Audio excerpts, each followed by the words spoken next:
This contraction, so there we go.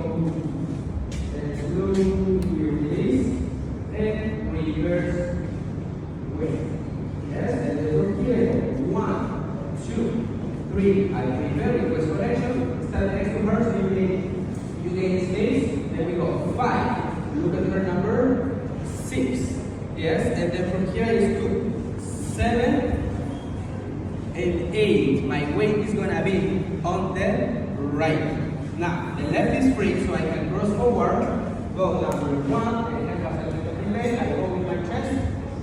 2, then I step number 3, tap number 4, and 5, 6, 7, and 8. Yeah, one more time. Up 1, 2, and 3. This side. This way. Let's go. Then I go 1 and 2 and 3 and 5 and 6 bounce. 1, 2 and 3 and 5, 6, 7, 8 and 1, 2 and 3 and 4, 5, 6 and 7. Go 1, 2 and 3, 4, 5 and 6, 7 and